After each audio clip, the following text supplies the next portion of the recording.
A graça e a paz, irmãos, irmãs, louvado seja o bendito, glorioso nome do nosso Deus. Abram a palavra dele no texto que está aí projetado já. E o texto é Salmo de número 40, versículo 5, que nos diz assim: São muitas, Senhor, Deus meu, as maravilhas que tens operado, e também os teus desígnios para conosco. Ninguém há que possa igualar contigo.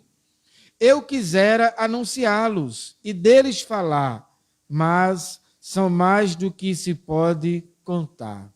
Então, meus irmãos, minhas irmãs, é de suma importância a gente saber quem é o Deus que nós afirmamos que servimos.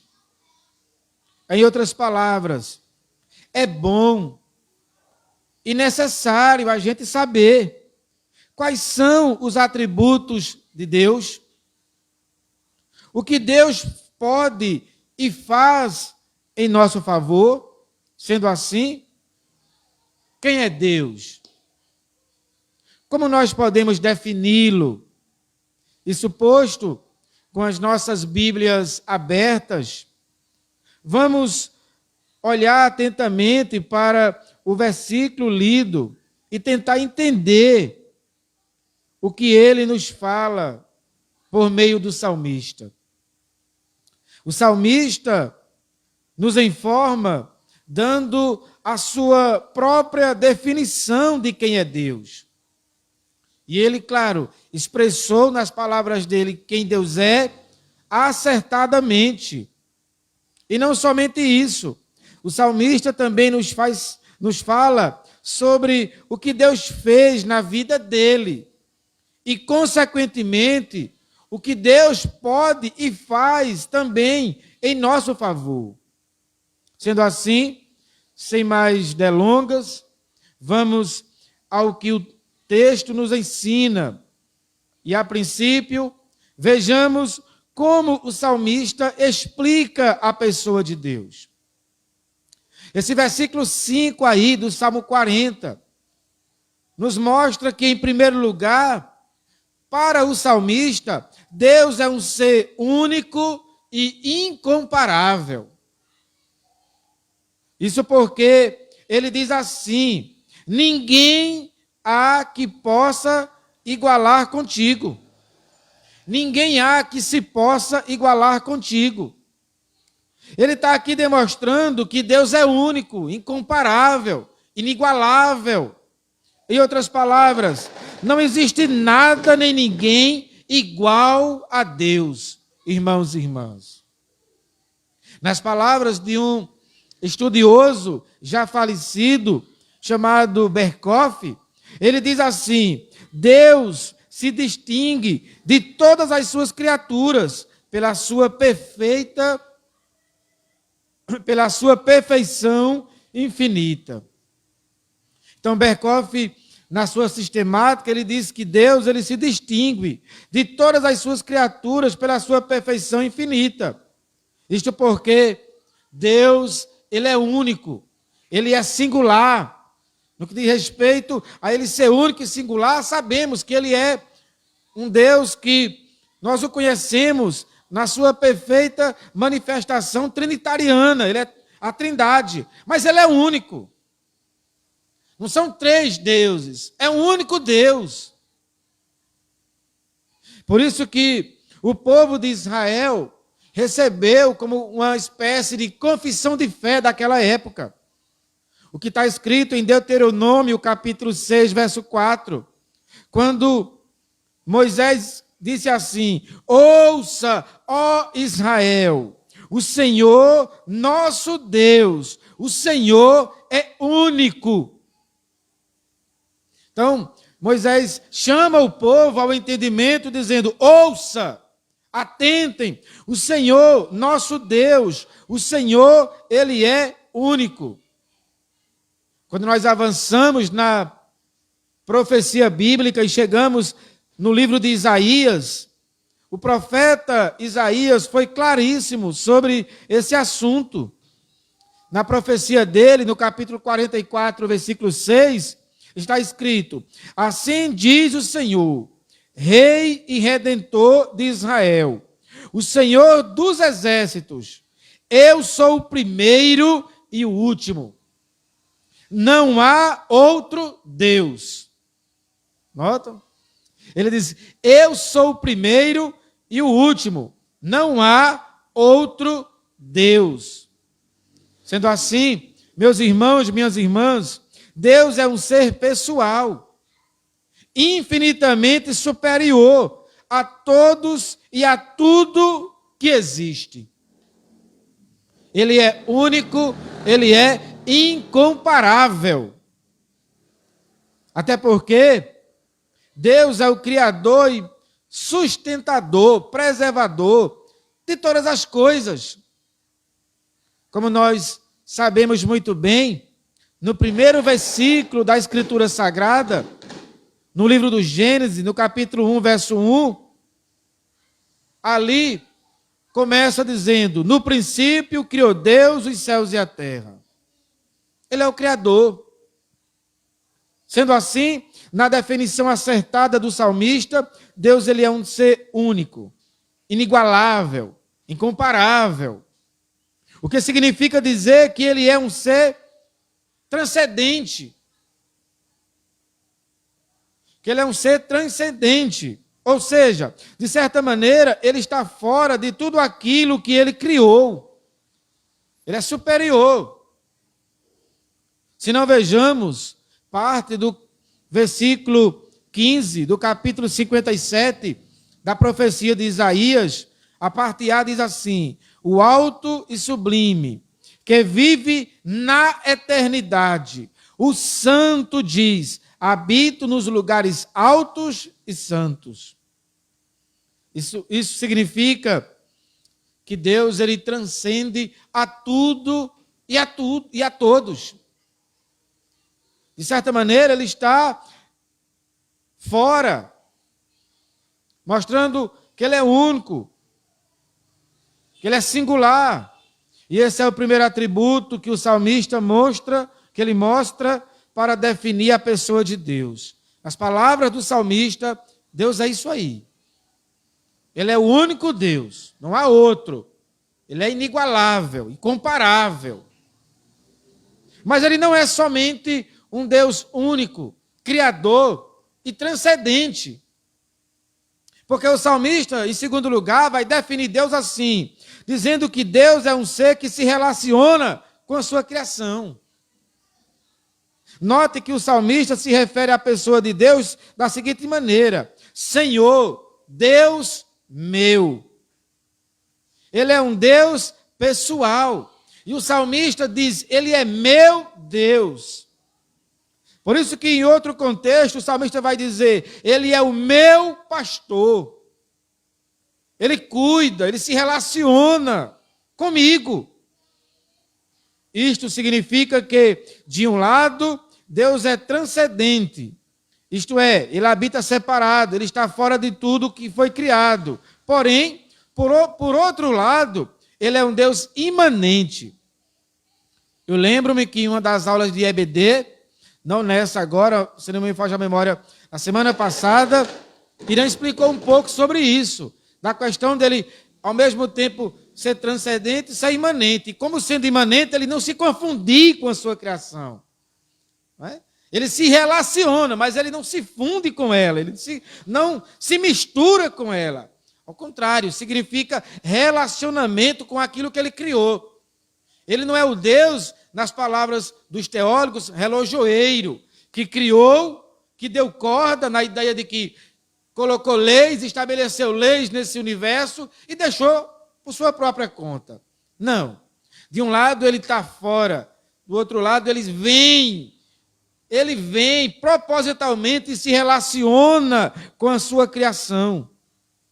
Ou seja, ele se relaciona pessoalmente com a sua criação, inclusive com os seres humanos.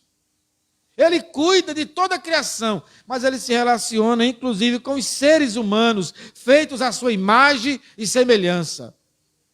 A exemplo de mim e de você, que estamos aqui neste culto. Deus está aqui, na pessoa bendita do Espírito Santo. Deus se relaciona conosco, coletivamente. E Deus, de maneira singular, se relaciona com você. Porque o salmista diz, Ele é o meu Deus. Não é que Ele é egoísta. Ele está dizendo, na minha experiência, eu vejo Deus na minha vida. Eu enxergo, na minha trajetória, eu consigo decifrar a ação de Deus. Ainda que eu não o veja, mas eu percebo a sua ação, a sua manifestação na minha vida. Ele está presente.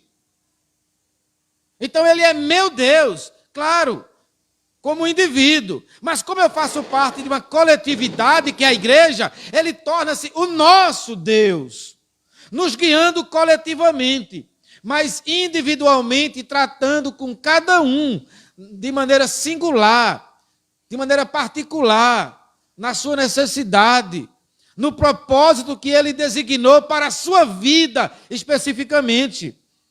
Ele se relaciona conosco. E a gente viu também, em uma das aulas de EBD, se não me foge a memória, nesse mesmo contexto, quando estávamos aqui, que Irã estava explicando. E a gente estava até num momento de comentários da sala, que Deus trata individualmente com cada um, porque cada um é diferente do outro. Eu sou diferente de você, você já é diferente do outro. Não há duas pessoas iguais.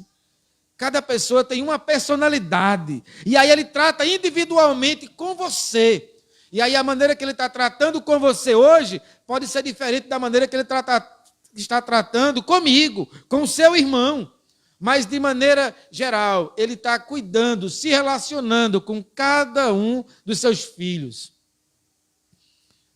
Devemos então perceber a ação dele em nossas vidas, estar atento para o agir de Deus, para o mover de Deus. E um detalhe, abrindo aqui um parênteses, não só esperando o sobrenatural, não só esperando as ações miraculosas, mas aprendendo a enxergar a ação de Deus no ordinário da vida, no cotidiano da vida, no dia a dia, nas coisas que para você é normal, porque você se habituou com o dia a dia. Aí é que você tem que procurar ver o agir de Deus na sua vida no ordinário, no cotidiano. E não apenas ficar buscando o miraculoso, aquilo que é extraordinário. Ele age ordinariamente, diariamente, irmãos, conosco. Observe que o texto de Isaías, que já foi citado no tópico anterior, pelo menos a primeira parte eu citei, nos ensina o seguinte, quando ele é citado completamente. Isaías 57:15 diz assim, o alto e sublime, que vive na eternidade, o santo, diz, habito nos lugares altos e santos. Isso aponta para ele estar fora.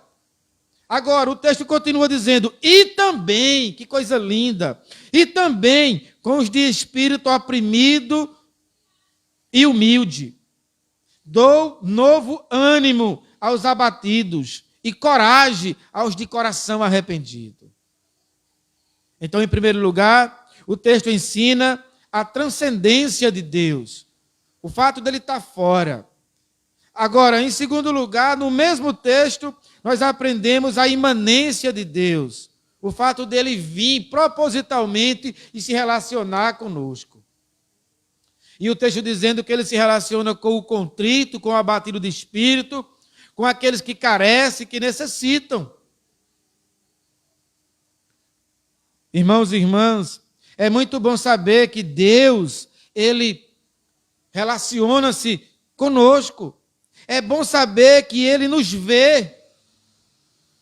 É bom saber que ele se importa com cada um de nós, de maneira individualizada, de maneira pessoal. E sobre isso, o salmista, em outro salmo, ele disse algo bem interessante. No salmo de número 12, versículo 5. Ele disse, mas o Senhor diz, agora eu vou agir porque os necessitados estão oprimidos, e os perseguidos gemem de dor. Eu lhes darei a segurança que tanto esperam. A ideia aqui, em outras palavras, é de um Deus que se movimenta, é de um Deus que age,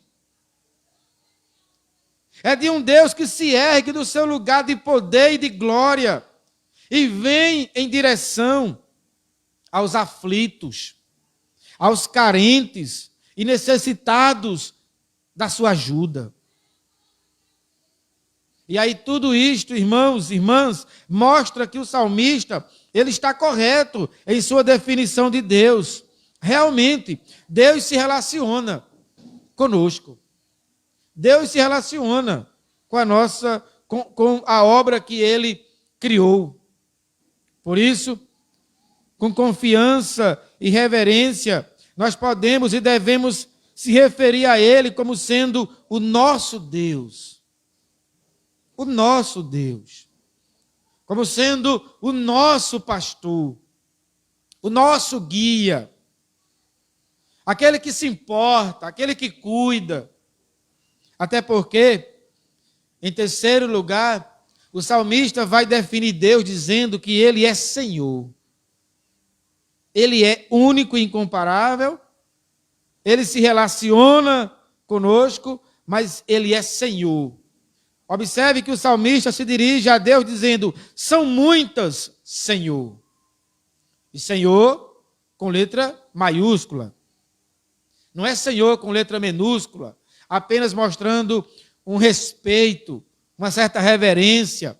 É um Senhor com letra maiúscula, mostrando que ele é absoluto. Que ele é, de fato, o Senhor dos céus e da terra.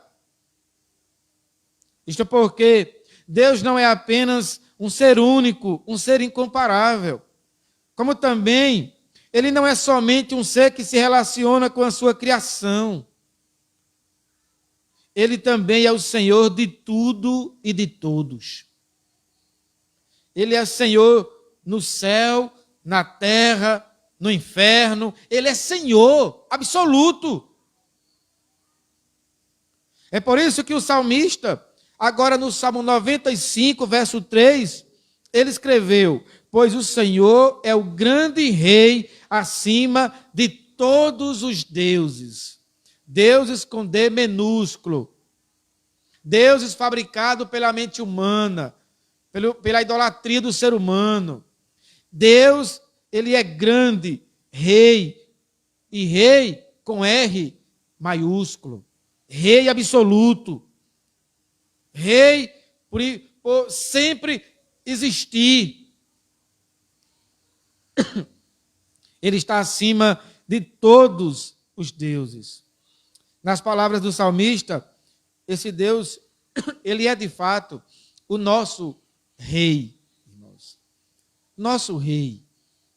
Absoluto, glorioso, digno de honra, digno de glória, de majestade.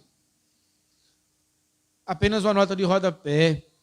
Por isso que nós devemos reverência a ele, adoração, quebrantamento. Por isso que devemos, então, o servir com alegria. Ora, irmãos, se uma pessoa, com todo um contexto que deve merecer as honrarias no contexto humano, pelo cargo que exerceu, mas vai passar, no mínimo, 10 dias celebrando para poder sepultar a rainha da Inglaterra, uma pessoa humana, que se abrir agora o esquife, vai cheirar mal, igual a qualquer pessoa que falece. Vai cheirar mal. Tem que botar lá todo o processo. Porque vai passar 10 dias sem sepultar, mas ninguém vai poder estar olhando, não. Senão cheira mal. Com toda a tecnologia que se desenvolva. Porque é carne, porque é humano, porque é pecador. Claro, aprove a Deus no contexto, nascer naquele contexto, monarquia, longevidade de vida. Mas na hora que realmente está lá no caixão, é igual a qualquer outro ser humano que faleceu. Agora, desce à sepultura, o espírito volta a Deus que o fez e vai esperar o julgamento final como qualquer outro ser humano, sem distinção. E mesmo assim, todo um país vai reverenciar, não vai? O país dela, fora os demais, que vão tudo, a imprensa vai se mobilizar. Você imagina o nosso Deus, que é rei com letra maiúscula, absoluto. O quanto ele é digno do meu louvor, da minha adoração, da minha reverência, do meu comprometimento, da minha abnegação, negando a mim mesmo para servir a ele, sabendo que ele é um rei perfeito e que me escolheu para fazer parte do seu reino. Devo ser um súdito alegre, feliz, que se regozija realmente. Fechei o parênteses. Nas palavras do salmista, o nosso Deus é rei, irmãos. E sendo rei, Deus governa como um senhor absoluto. Qual é a diferença do reinado de Deus para os reinados humanos? É que os reinados humanos têm limitações. Ele reina até determinado ponto. Daí havia as guerras, porque para se conseguir mais um pedaço de terra, tem que se invadir o que é do outro, para tomar pela força, para expandir o reino. Deus, ele reina sobre tudo e sobre todos. Ele não tem ninguém nem igual a ele, porque ele é único, muito menos acima. E tudo mais aqui embaixo é permissividade dele.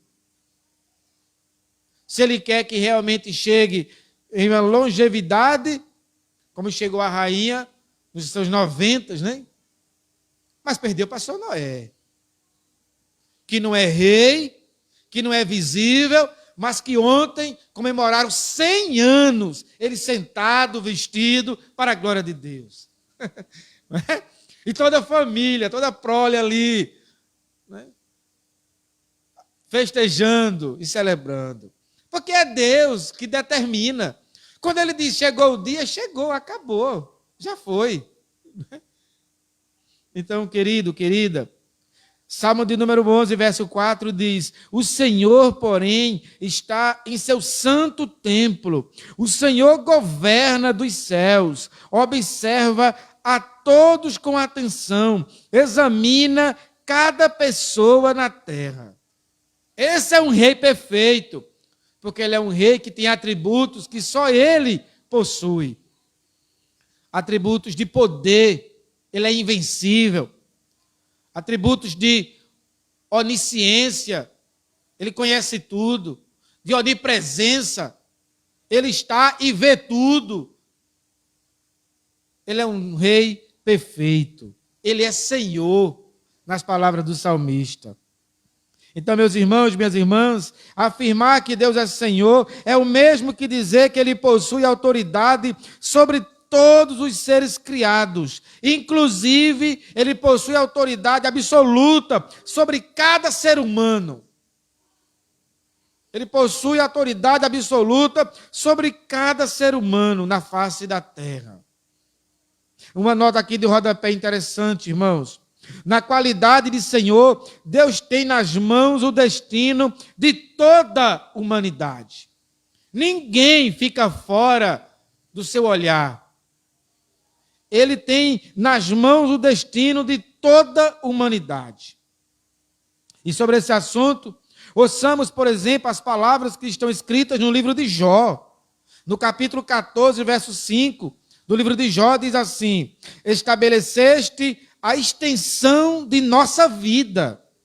Sabes quantos meses viveremos e não recebemos nenhum dia a mais. Esse é rei, esse é Senhor. O livro de Jó é maravilhoso, porque até quando os amigos, entre aspas, de Jó estavam o perturbando, eles falavam verdade sobre Deus. Eles aplicavam a verdade erradamente na vida de Jó. Mas eles estavam falando a verdade sobre Deus. O problema não era o que eles diziam, era a maneira que eles aplicavam. mostrando que alguém pode conhecer bem teologia, mas usar mal o seu conhecimento. Ele conhece a verdade, mas aplica mal. Então aqui, o autor diz assim, estabelecer esta extensão de nossa vida. Ou seja, ele é o Senhor das nossas vidas. Ele estabeleceu a extensão dela. E sabes quantos meses viveremos. Ora, ele sabe os meses, quantos meses, demonstrando que ele sabe quantos anos, quantos meses e quantos dias. Se você quiser ser específico, quantas horas do dia, quantos segundos e milésimos. Ele sabe tudo. Sabe tudo. E aí ele diz assim, e não recebemos nenhum dia a mais. A ideia é, ele pontuou e ele, então, determinou a extensão da nossa vida neste mundo. Se serão muitos anos ou não, o que a gente sabe é até onde estamos. Eu sei até onde eu estou, 4.4. Eu não sei a extensão para frente. O que eu posso agora é olhar e dizer, vivi até aqui. Quem é novo jamais pode dizer, vou viver até 100. Não, ele pode até dizer assim, eu vivi até aqui e pretendo, se Deus me conceder graça e vida, chegar lá. Mas ele não sabe nada. Assim como o seu Noé não sabia, quando tinha seus 15 anos, que ia comemorar 100. Né? Não sabia. A gente vai vivendo, porque nós somos a história em andamento. Nós somos a história sendo construída. Eu estou aqui, eu sou a história. A questão é, eu não estou construindo ela, como erradamente alguns dizem. O destino da minha vida pertence a mim. Isso é uma tremenda soberba, uma empáfia. Pertence coisa nenhuma. Você fala até o presente momento. Eu posso definir aqui o que eu estou falando. Mas eu não tenho a capacidade de saber o que vai acontecer daqui a 10 minutos. Não tenho. E ninguém tem. A mim me compete o presente, o agora. Mas daqui a 10 minutos já é futuro. E eu não sei se terminarei essa exposição. Creio que terminarei. Mas entrou na minha fé. Fé. Mas não sei se isso vai acontecer. Ninguém sabe. Por quê? Porque ele estendeu. Ele estabeleceu a extensão da nossa vida. E ainda o Salmo de número 39, verso 16, casado com esse texto que eu estou explicando, que está no livro de Jó, é tremendo. O salmista diz, Salmo 139, verso 16, tu me viste quando eu ainda estava no ventre. Esse é Senhor, é o nosso Senhor. Ele me viu, ele viu você, ele nos viu. O salmista, inspirado ali, guiado pelo Espírito Santo, escreve palavras inspiradas. E diz assim, olha, ele me viu, o Senhor me viu quando eu estava no ventre. Cada dia da minha vida estava registrado em teu livro. Cada momento foi estabelecido quando ainda nenhum deles existia. Nos levando para a doutrina dos decretos de Deus.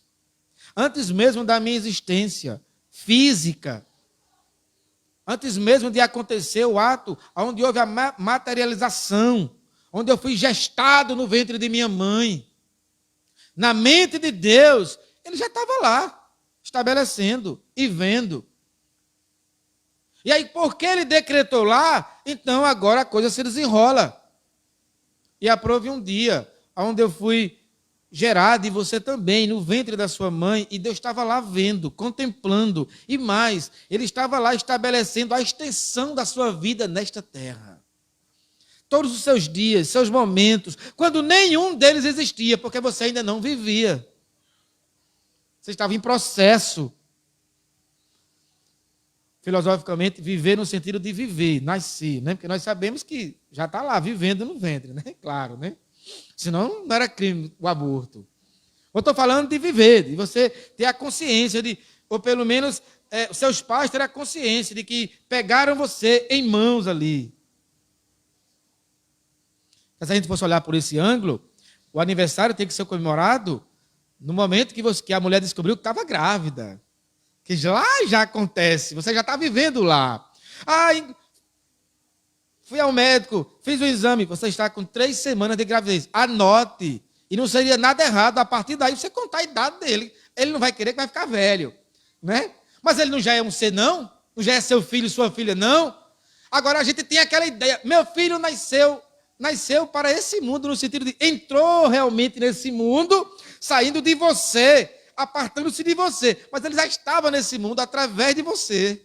Já estava vivendo lá. Então, via de regra, todos nós, né, somos mais velhos, no mínimo 9 meses, né? 9 meses. Alguns 7, que é por aí, mas no mínimo 9 meses, que é o padrão. Por aí, né? Então, o menino, 3 meses que ele nasceu, já tem 1 ano. Desde o momento que ele foi concebido. Agora, ele tem 3 meses que você o vê, que você o toca, que você o beija, que você o acaricia, né? Aí, quando chega lá na frente, com 1 ano, 1 ano que você o toca. Aí, 1 ano que ele nasceu, tudo bem, né? A gente comemora de nascimento. Agora, se for de fecundação, tem que ser lá atrás. Fechei o parênteses, irmãos. Vejam só, meus irmãos e minhas irmãs, para a gente caminhar para o final. Uma vez que já analisamos esses 3 atributos de Deus, ele é único, incomparável, se relaciona com a sua criação, ele é Senhor, nas palavras do salmista. Vejamos agora o que ele pode e o que ele faz em nosso favor. E eu começo falando que Deus tem feito coisas grandes e inexplicáveis por nós. Note que o salmista, no texto que estamos analisando, ele nos diz assim: são muitas, não são poucas não, irmãos, são muitas, Senhor, Deus meu, as maravilhas que tens operado e também os teus desígnios para conosco. Ele não enumera quais as maravilhas, porque isso é proposital, creio eu, sempre que isso acontece. Porque eu posso enumerar as maravilhas que ele faz na minha vida. Lembra que eu disse? Ele trata pessoalmente com cada um de nós. E algumas maravilhas que ele está fazendo na minha vida não está fazendo na sua. O que ele está fazendo na sua não está fazendo na minha. Mas ele está agindo em cada um de nós. Então, resumindo, Deus tem, de maneira geral, nos guiado, irmãos. Deus tem nos pastoreado na pessoa bendita de Cristo, que é o nosso pastor, redentor. Ele tem nos conduzido neste mundo de maneira sábia. Isto porque das mãos de Deus nós temos recebido livramentos, temos recebido provisão, salvação. Falando com outras palavras, de maneira geral, Deus tem cuidado bondosamente de todos nós, irmãos. Por mais que o momento não seja aos seus olhos agradável, quando você faz o exercício de que poderia ser pior. De maneira que, se você mesmo naquela situação onde você julga desagradável, buscar ver a ação de Deus no ordinário da vida, você vai encontrar razões para louvar a Ele. Poderia ser pior, porque você poderia ter morrido, mas você está vivo. Irmãos e irmãs, assim como Deus cuidou dos nossos irmãos no passado, Ele permanece cuidando de cada um de nós. Se não, vejamos as palavras do salmista, 126, verso 3 diz: sim, o Senhor fez coisas grandiosas por nós. Aí ele diz: que alegria. O Senhor fez coisas grandiosas em nosso favor. Que alegria. O profeta Jeremias, no capítulo 29, verso 11, da profecia dele, diz assim: porque eu sei os planos que tenho para vocês, diz o Senhor. São planos de bem e não de mal, para lhes dar o futuro pelo qual anseiam. Então, meus irmãos e minhas irmãs, eu sei que não acontecem somente coisas boas, ou pelo menos aquilo que achamos que é bom em nossas vidas. Claro que não. Acontecem conosco coisas que aos nossos olhos, são ruins. Todavia, mesmo diante desse fato inquestionável, de que acontece conosco, não só aquilo que julgamos de bom, mas aquilo que entendemos que é ruim. Mesmo diante desse fato inquestionável, ainda assim, devemos continuar crendo na palavra dele. Ele é verdadeiro.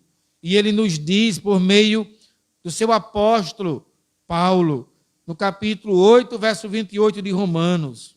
E sabemos que Deus faz todas as coisas cooperarem para o bem daqueles que o amam e que são chamados de acordo com o seu propósito. Notem, ele não faz com que todas as coisas cooperem para o bem daqueles que não o amam. Ele não faz com que todas as coisas cooperem para o bem de todas as pessoas. Ele faz com que todas as coisas cooperem para o bem daqueles que o amam. Ele está falando dos seus filhos. Ele está falando daqueles que ele se relaciona salvadoramente. Ele está falando daqueles que ele se posiciona como Senhor absoluto, que os salvou, que os convocou para servirem no seu reino. Ele está falando comigo e com você, que estamos em aliança com ele. E ele diz assim: ainda que você não entenda, não compreenda, fuja ao seu controle, como fugiu ao controle de Jó. Jó não entendeu, não compreendeu e perguntou no mínimo 16 vezes: por que Deus? Por que Deus? Por que Deus? E Deus não falou nada. Mas Jó entendeu no final da provação, de mais de 2 anos de sofrimento, Jó entendeu que todas as coisas contribuíram para o bem dele. Tanto é que ele disse: eu te conhecia de ouvir falar, agora conheço o Senhor de contigo andar. Eu cresci, eu aprendi. O salmista, no Salmo de número 119, no verso 67, no verso 71, ele vai dizer assim: foi-me bom ter sido afligido, porque eu aprendi os teus decretos. Na hora da aflição ele não entendeu, mas no final ele disse assim: isso serviu para me aperfeiçoar, para eu crescer, para eu poder aprender mais de ti. Então, se você está vivendo a história, e a história vivida por você, no momento, ela é algo que você não entende agora, mas saiba, todas as coisas vão contribuir para o bem, se você assim ama a Deus. No final, alguma coisa boa ele vai fazer por meio disso que aparentemente é mal na sua vida. Ele faz. Ou você acha que José entendeu quando ele estava sendo a história? Uma coisa é você ler a biografia de José lá no Gênesis. Outra coisa é você se colocar na posição dele, vivendo cada dia sem ter a revelação toda. É que quando eu leio a história, eu já tenho todo, né? Mas José entendeu, quando ele, vivendo cada dia, fiel a Deus, ele foi traído pelos irmãos e mandado como escravo para um país distante. Parecia nada fazer sentido. Quando ele chega lá, aí então as coisas começam a melhorar, ele prospera um pouquinho ali, pela graça de Deus, ele passa a ser favorecido pelo seu dono, pelo senhor que o comprou, Potifar. Será que ele entendeu? Quando de repente ele é acusado de assédio sexual, injustamente, pela mulher do seu dono. Mas sempre lembre, poderia ser pior. O dono tinha autoridade para matar José, mas por graça e misericórdia, não o matou, o lançou apenas lá na prisão. Porque a gente olha e diz, ele foi para a prisão, ele era para ter morrido. A prisão foi o livramento da morte. Assim como o ele ser vendido foi um livramento da morte. Porque desde lá os irmãos não queriam vender José, não. Queriam matar José. Então aquilo que às vezes acontece de ruim comigo e com você, nós estamos presos ao fato. E nem sabemos que Deus pode estar dizendo, é um livramento, poderia ser pior. Isso que você está chamando de ruim é um livramento. Se isso aqui está sendo ruim, se eu deixasse acontecer o propósito que estava designado para você pelos inimigos, era pior do que isso aqui. Porque os irmãos de José, quando o viram se dirigindo, disseram um para o outro: lá vem o sonhador, vamos matar. Aí Deus levantou um entre eles e disse: não vamos fazer isso. Resultado, ele foi vendido, mas era para ser morto. Aí quando chega lá, está lá trabalhando na casa do seu dono, administrando, a vida melhorou. As marcas de ser vendido estão lá no coração, mas a vida melhorou. Aí de repente, do nada, o cara fiel, louvando a Deus, nunca olhou para aquela mulher com indignidade, nem olhou. Que dirá, fez algo errado, a mulher ainda faz uma cilada, é rejeitada e ainda o acusa de assédio sexual. Agora você imagina o José dizendo: Senhor, você está de brincadeira comigo? A vida melhora um pouquinho e acontece um negócio desse, Senhor. E o Senhor dizendo: olha, mas era para tu morrer, vai para a cadeia. A cadeia é o livramento. O que tu está chamando de ruim é... E José entendeu tudo, irmão, porque em tudo José não reclamava, não blasfemava. Isso não quer dizer que ele era perfeito. Eu não tenho dúvidas que, como Jó, ele deve ter passado muitas noites em claro se perguntando: por que, Senhor? Por que, Senhor? Por que, Senhor? Mas o fato dele não saber a resposta não o levava a se revoltar contra Deus. Resignadamente na mão de Deus, ele entendia, avançando no tempo, nas minhas palavras agora, que todas as coisas contribuem para o bem dos que amam a Deus. E ele amava a Deus. Por amor a Deus, é que ele não fez nada com a mulher. Por amor a Deus. Não foi ao patrão, não. Foi a Deus. E como consequência, ele honrava o patrão. E aí, qual é o resultado? Está ali na cadeia, mas está dizendo: bom, Deus tem um plano, não é possível, né? Não, bom, eu confio nele. Aí chega para o cara lá e diz assim: tu vai sair daqui, Deus me revelou. Quando você sair, fala por mim, dá uma palavra. Eu não fiz nada não para vir parar aqui. Veja que ele era consciente, ele sabia: eu não fiz nada. Sabe quando você olha que você é justo, que você não fez nada na situação? Diz: Senhor, eu não estou entendendo porque o Senhor está me moendo assim. Não fiz nada. Pecador eu sou, mas aqui eu não fiz nada não. Eu não fiz nada para vir para cá não. O cara doido para sair, né? Imagino eu. Oxe, quando eu chegar lá, fala por ti. O cara saiu, esqueceu de José, ele passou 2 anos morfando na cadeia. 2 anos depois, pela providência de Deus, o faraó teve o sonho. Ah, ninguém sabe. Aí o cara, 2 anos depois, o espírito nele. Lembro-me agora que quando o Senhor me lançou na cadeia, tem um cara lá que revela o sonho. 2 anos. José não podia sair dizendo: miserável, me traidor. Você... Não, José disse assim: bom, não lembrou de mim, foi Deus que fez ele esquecer. Vou ficar aqui mesmo. Né? Não, vai alguém lá, ó, o faraó quer falar contigo. Se barbeou, colocou uma roupa e foi lá. Quando chegou lá, revela o sonho. E aí o homem diz assim: a partir de agora, você se torna apenas menor do que eu nesse reino. Quem era José agora? Maior do que todos os demais. Todos os demais. Maior do que a esposa de Potifar, maior do que o cara que o esqueceu lá, maior do que tudo e todos. Porque todas as coisas cooperam para o bem dos que amam a Deus. Não estou dizendo que a minha história e a tua vai terminar assim, em ênfase, com essa, mas ainda que não termine, tudo coopera para o bem dos que amam a Deus. Ainda que seja como Tiago, ser transpassado lá na cadeia, pela espada do soberano da época, que o matou, mas tudo colaborou para o bem, porque Tiago foi mais rapidamente para o céu. Entendeu?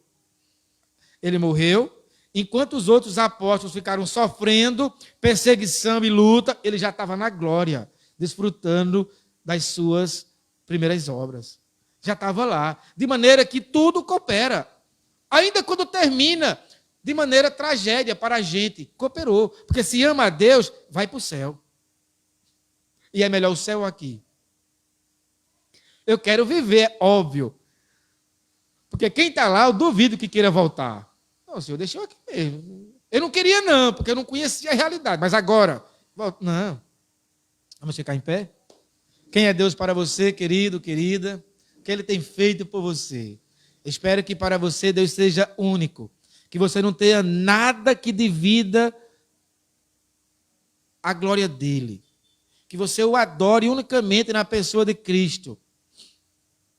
Que você dê louvores só a Ele. Que você ore só a Ele. Que você renda-se só a Ele. Que você saiba que Ele lhe pastoreia, que Ele cuida de você. E que você seja alguém que tem Ele como Senhor. Que você não vive sua vida da sua maneira, mas você vive a vida que Ele decretou para você viver alegremente. Submisso e não reclamando. Deus amado, Deus eterno, louvado, exaltado seja o teu nome. Te agradecemos por tudo, inclusive por esta palavra. Pedimos, ó Deus, que ela fique registrada em nossos corações. Tu és único, incomparável, Tu és Deus supremo, Tu és nosso Senhor. Obrigado por se relacionar com cada um de nós. Obrigado pelos livramentos, pela salvação em Cristo. Obrigado, Senhor, pela Tua providência que cuida de nós. Obrigado. Em nome de Jesus. Amém e amém.